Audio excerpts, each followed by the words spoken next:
Dios le bendiga, amados hermanos y amigos, que la paz de nuestro Señor y Salvador Jesucristo sea con cada uno de ustedes. Para mí, como siempre, grato placer conversar con ustedes acerca de la palabra del Señor. Hoy yo quiero hablarle acerca de otro profeta menor.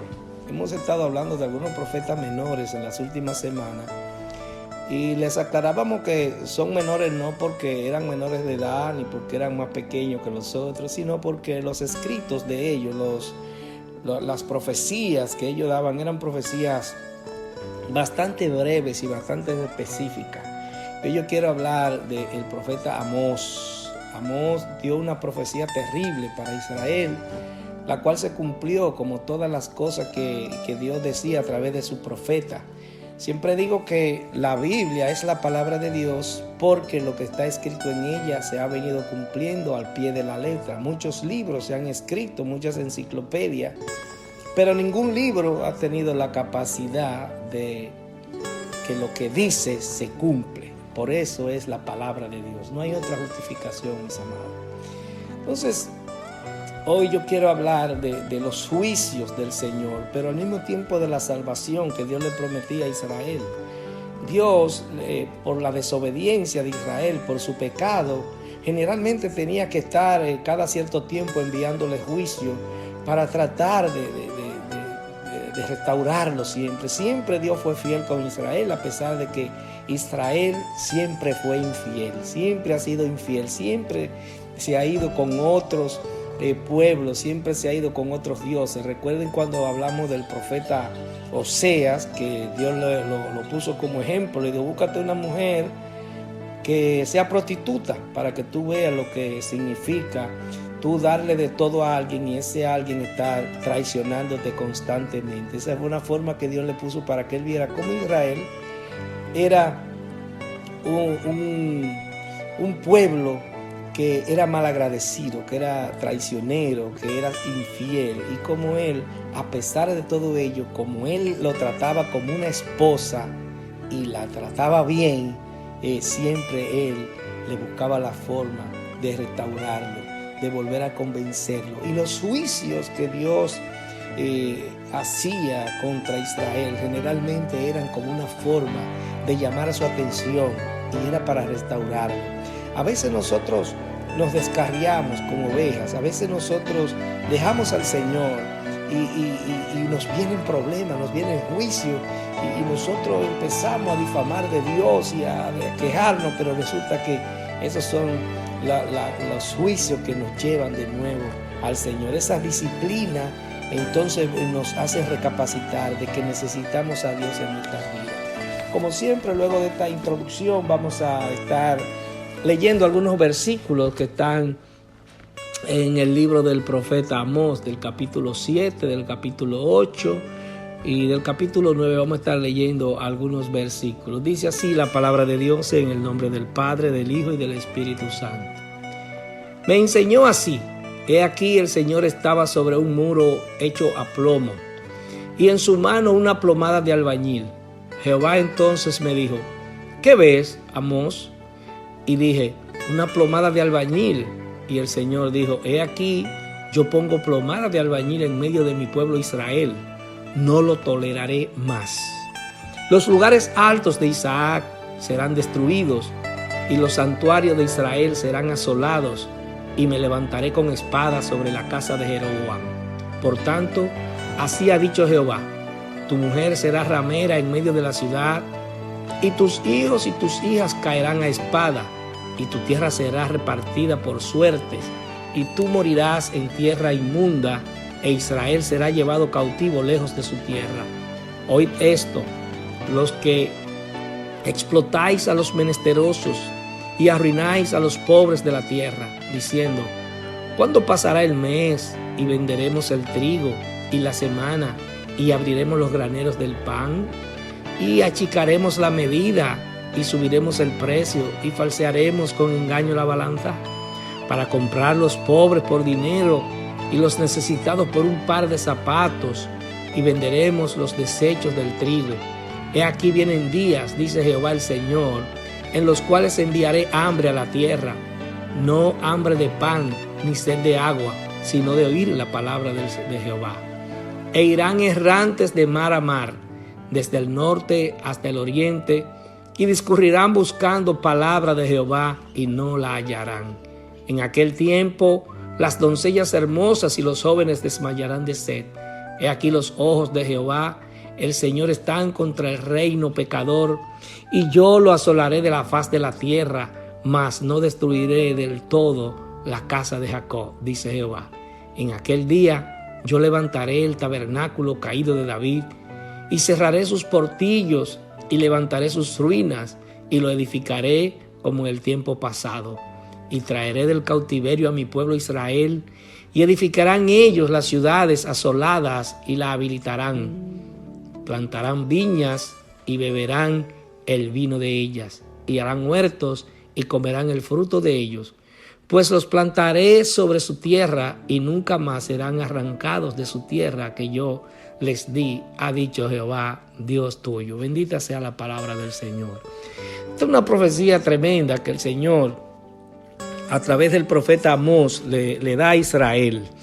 Ahí vemos claramente cómo el juicio de Dios es un juicio del que nadie puede escapar, del que nadie puede burlarse. Cuando Dios dice que va a hacer algo, lo va a hacer. Este profeta que escribió y habló en el siglo 8 antes de Cristo, era un hombre que no era un predicador de escuela. Antes habían lo que se llamaban las escuelas de los profetas, pero había hombres que Dios los llamaba con un mensaje que no eran egresados de esas escuelas, igual que hoy. Hoy hay muchos institutos bíblicos, muchas universidades, mucha teología. Y dice un pastor amigo mío que hay que tener mucho cuidado, porque fácilmente cuando usted entra a un instituto, y no digo que nadie entre, todo el que quiere entrar a un instituto que entre, ¿verdad? Él dice que fácilmente puede salir ateo, porque se buscan unas lógicas que no tienen mucho sentido, porque lo de Dios no es lógica, lo de Dios es fe. La presencia de Dios en la vida de una persona es fe. Todo lo de Dios es por fe. Entonces, a veces se encuentran acorralados, que no encuentran explicación sobre cosas, y empiezan a tergiversar y a querer dar explicaciones de cosas que no la tienen, porque solo Dios tiene la respuesta. Entonces, este hombre no era un profeta de escuela. Él fue un hombre que Dios llamó para darle un mensaje. Un hombre lleno de Dios, un hombre espiritual, con una palabra de parte de Dios para el pueblo. Y en esta ocasión, él le dice los juicios que van a ocurrir, dice que va a afectar desde la casa de Jeroboam, un rey que era uno de los hijos, si mal no me recuerdo, de Salomón. Lo que le iba a pasar desde la casa de Jeroboam, o sea, la casa del rey, toda su familia, hasta el pueblo completo. Pero era que estaban cometiendo barbaridades. Entonces el Señor dice, mira, yo voy a medirlo, yo voy a tirar una plomada, queriendo decirle, yo voy a ver todo lo que está irregular, voy a tirar esta plomada de albañil y voy a medir y sé todo lo que hay malo para mostrarle a ustedes en lo que ustedes están. Y una de las graves situaciones que Dios le enrostró al pueblo fue que el comercio se usaba para dañar a los pobres, para fastidiar a los pobres. Usted sabe que en aquel tiempo habían los esclavos, ¿verdad? Y una familia que tenía una deuda, un padre de familia tenía una deuda con un comerciante, y si no tenía con qué pagar, tenía que entregarle un hijo como esclavo. Entonces ellos no hacían eso de manera justa, sino que se aprovechaban, arreglaban los pesos para que la medida diera de manera irregular, para engañar a la gente, y Dios estaba molesto con eso. Y usted dirá, se parece mucho a lo que está pasando ahora mismo en el mundo. Todos los engaños que hay en el comercio, todas las estafas que se cometen a través del comercio, en la medicina. Usted ve que cada cierto tiempo descubren laboratorios falsos, es una cosa terrible, que envenenan a la gente y la comida. Todo eso es algo que Dios lo está mirando. Dios está mirando todas las alteraciones que se hacen en en la fabricación de las cosas. Dios está mirando toda la alteración genética que se está produciendo en la producción agropecuaria, en la producción de alimentos, en las plantas. Todo Dios lo está mirando, todo lo que se está cambiando para aumentar la producción con tal de que ganar más. Dios está mirando todo eso en este tiempo también. Y Dios también va a enjuiciar a esta generación. Dios también va a enjuiciar a los que no son judíos, al mundo. Al mundo Dios lo va a enjuiciar porque ya estamos condenados, porque todas las cosas que hacemos es en contra de la voluntad de Dios. Todo lo que el mundo hace es explotación, es una explotación constante contra los más pobres. Dios no se va a quedar de brazos cruzados. Dios va a actuar, Dios va a hacer lo que tiene que hacer para que su voluntad se haga en el mundo. Dios va a cambiar todas esas cosas. Dios va a sepultar a todo lo que tenga que sepultar para que las cosas empiecen de nuevo y haya algo diferente. Dios lo va a hacer así. Entonces, pero esos juicios son para salvación, son para mostrarnos a nosotros que debemos arrepentirnos de las cosas malas que estamos haciendo. Él dice que no va a destruir del todo la casa de Jacob. La casa de Jacob es la herencia, ¿verdad? Del pueblo judío, del pueblo de Israel. Van a ocurrirles cosas, voy a castigarlo, voy a penalizarlo por las cosas malas que están haciendo, pero al final lo que quiero es que ustedes se arrepientan. Al final lo que quiero es que ustedes reconozcan que están haciendo las cosas de manera irregular, de que se están portando mal. Entonces, Dios le da visiones de los castigos que le vendrán a Israel por parte de Él. Porque Dios no manda a nadie. No, que eso fue Satanás que hizo esto, que hizo aquello. No, Dios no manda a nadie. Dios es el rey del universo. Dios, si tiene que mandarte langosta para que se coman los plantados, la manda, porque Él es el que manda la naturaleza. Si quiere mandar un terremoto, lo manda. Toda esa erupción de volcanes que están ocurriendo ahora mismo, Dios es quien tiene el control. Dios es que está mandando que ocurran estas cosas porque Él dijo que iban a ocurrir. Temblores de tierra van a ocurrir. Jesucristo dijo que van a haber terremotos y va a haber un terremoto tan grande en la tierra en los días finales, amado, que dice que la tierra temblará como un borracho. Imagínese usted que no pueda mantenerse en pie. Yo recuerdo en el temblor de tierra del año 2010 que fue en Haití y aquí en República Dominicana se sintió algo. Yo estaba en mi oficina en una segunda planta y estaba solo, recuerdo. Y de repente yo sentí como que la cabeza empezó a darme vuelta, mareándome. Y fue un temblor que fue en Haití, no fue aquí. Imagínense, un temblor grande, universal en el globo. ¿Cómo estará la gente? ¿Cómo estará la gente dándose en el pecho? ¿Por qué? Porque quieren arrepentirse en el momento de que viene la desgracia. Pero nosotros tenemos que arrepentirnos antes de que nos venga la desgracia. Porque en medio de la desgracia, cuando viene a ver, no nos da tiempo para arrepentirnos. Dios lo que quiere es que nosotros vivamos una vida conforme a su voluntad, una vida en santidad, una vida mostrando su amor para con los demás, que nosotros hablemos con las demás personas mostrando el amor de Dios. ¿Para qué? Para que cuando vengan los juicios, si estamos en esta tierra, Él nos ayude a escapar de ellos. Él se compadezca de nosotros. Entonces, Dios cada día, mis amados, nos tiende una plomada, nos mide. Dios sabe, Dios conoce nuestros corazones. Dios sabe lo que nosotros hacemos cada día. Dios sabe nuestro pensamiento. Dios sabe para qué nosotros damos. Dios sabe cuando hablamos mal de alguien injustamente, cuando hacemos cosas malas, cuando nos atrincheramos en contra de personas sin ningún motivo, solamente porque nos caen mal o porque no me dio lo que yo quería. Tal persona de tal manera, esta persona yo no quiero saber de ella. No, amado, Dios nos invita a que amemos aún a nuestros enemigos. Entonces, cuando los juicios vienen, mis amados, no hay acepción de personas. Ahí, con relación al pueblo de Israel, Dios dijo que hasta contra Jeroboam, Él le dio esta profecía de manera directa al rey, diciéndole lo que le iba a ocurrir a él y a su familia. Y apareció un sacerdote del templo, un sacerdote del gobierno, de esos que están al lado de los presidentes, y lo amenazó y lo ultrajó porque estaba fastidiando al presidente, al rey, con la profecía. No, amado, cuando un hombre de Dios habla, no tiene que establecer diferencias. Si la profecía es contra un hombre, contra un rey, contra un presidente, hay que darla, hay que decirla, porque quizá con esa palabra ese presidente se arrepiente y los males que vienen de parte de Dios para él y para el pueblo, cuando viene a ver, Dios se compadece y no le manda los juicios. Por el arrepentimiento Dios evita los juicios. Hay un caso extraordinario de un profeta menor también llamado Jonás, que en algún momento vamos a estar viéndolo.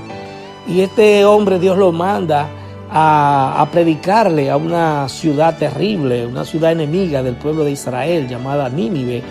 Esta era la capital de Asiria en aquel tiempo. Y Dios le dice, ve, dile que se arrepientan, que si no se arrepienten en 40 días va a ser destruida la ciudad. Y este hombre no quería ir a darle esa palabra de advertencia, porque él quería que se perdieran, él quería que Dios los destruyera porque eran enemigos de Israel. Pero Dios le dijo, no, vete. Y hay una historia hermosísima respecto de este hombre Jonás, que la Biblia narra que se lo tragó un pez gigante y que fue y lo vomitó justamente en las orillas de la ciudad de Nínive, y ahí no tuvo otra alternativa que empezar a predicar. Y este pueblo se arrepintió de manera tal que el rey, dice la Biblia, que hizo cilicio. El cilicio es que la persona en aquel tiempo se tiraban a dormir en el piso, dormían en el piso, se echaban ceniza en el cuerpo, se ponían como ropa, tela de saco. Y era un sacrificio que hacían tratando de cambiar la voluntad de Dios. Y dice que hasta los animales se ordenó que no se le diera comida para que ayunara el pueblo. Y Dios perdonó a Nínive, y era un pueblo terrible que degollaba al pueblo, que le quitaba la piel a las mujeres, le cortaba los senos a la gente de Israel. Por eso Jonás no quería darle la advertencia, porque quería que Dios lo matara, que lo destruyera a todos. Pero Dios tiene misericordia, mis amados. Dios lo que quiere es que nosotros nos arrepintamos, que nosotros acudamos a Él para que nuestro final sea feliz, no sea un final terrible, no sea un final horrible. Dios en su misericordia le dice a Israel, le dice al pueblo de Israel, sí, está bien, yo te voy a castigar, te va a pasar todas estas cosas como Amós le estaba diciendo. Pero al final, mis amados, Dios los va a restaurar. Dios va a restaurar el pueblo de Israel, porque tarde o temprano Israel va a reconocer a Jesucristo, a ese Cristo que Israel rechazó, aliado con los romanos, lo mató, lo rechazó, al Hijo de Dios. Va a llegar un día en el fin de los tiempos que lo van a reconocer. Y van a entender que cometieron un error y se van a arrepentir. Entonces, ese pueblo que por matar a Cristo, por no creer en su palabra, fue sometido a juicio desde el año 70, cuando fueron esparcidos, fueron sacados de su tierra, el templo fue destruido y anduvieron errantes por todo el mundo. Ese pueblo que Hitler asesinó a más de 6 millones de ellos. Ese pueblo que ha estado errante por el mundo entero, pasando trabajo, pasando vergüenza, siendo vituperados. Hay una historia terrible de cuando ellos en grupo, en barco, salían de la Alemania nazi, los que pudieron salir, se dirigían a diferentes países tratando de que le dieran entrada. Hubo países que los rechazaron, como Cuba, por ejemplo.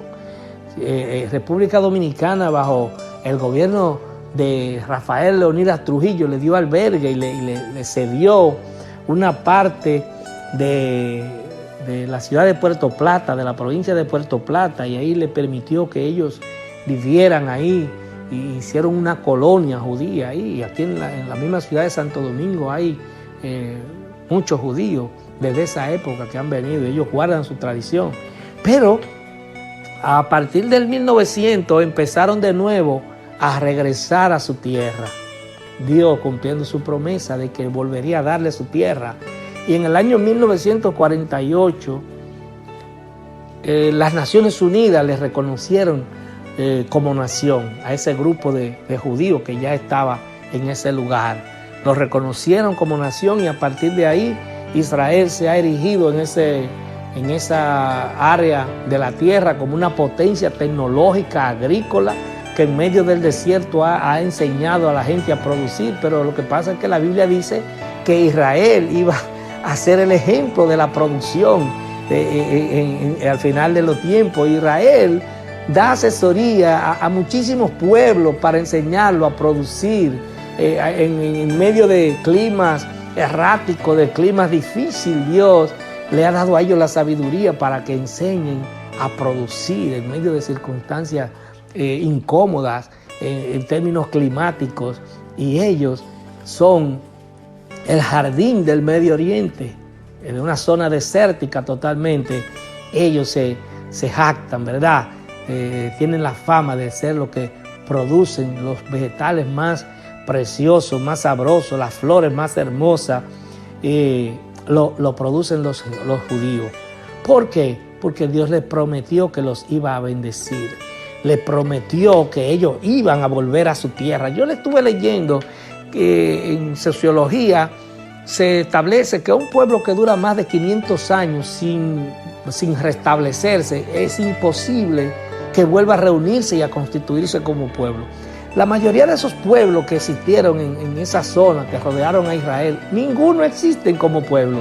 Ninguno existen como etnia, ni con nombre ni con nada. Pero Israel, Dios le prometió que iban a volver a ser una nación.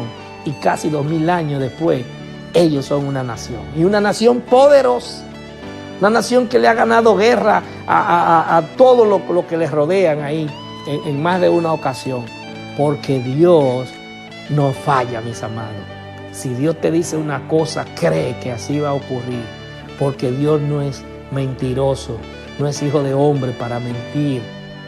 Dios es fiel y Él le prometió a Israel que lo iba a restaurar. Así, amado hermano, amado amigo, si tú has estado alejado del Señor por tu pecado, si tú no has estado con el Señor en la fidelidad que debe estar, tú tienes la oportunidad de restaurar tu vida, de decirle: Señor, vengo a ti arrepentido de mis pecados, vengo a ti reconociendo que te he fallado, que he vivido alejado de ti, que te necesito, Señor. Empieza conmigo una nueva vida, restaura mi vida. Llévate todo vicio, todo lo que me ate al mundo, llévatelo y haz de mí un hombre, una mujer nueva a tu servicio con una esperanza de vida eterna. Eso es lo que el Señor quiere que tú le digas. Para Él restaurarte, empezar a bendecirte y hacerte un hombre, una mujer nueva para Él. Que Dios te bendiga y te guarde. Padre, gracias por tu palabra. Si hay algún amigo, algún hermano que está enfermo, yo te pido en esta hora que tú lo sanes por el poder de tu palabra. Si hay alguien, Señor, que está escuchando este mensaje, este estudio bíblico, que está triste, yo te pido que lo llene de tu gozo, Señor. Que tu Espíritu Santo pose sobre él, sobre ella, y los llene de tu paz. En el nombre de Jesús. Amén y amén.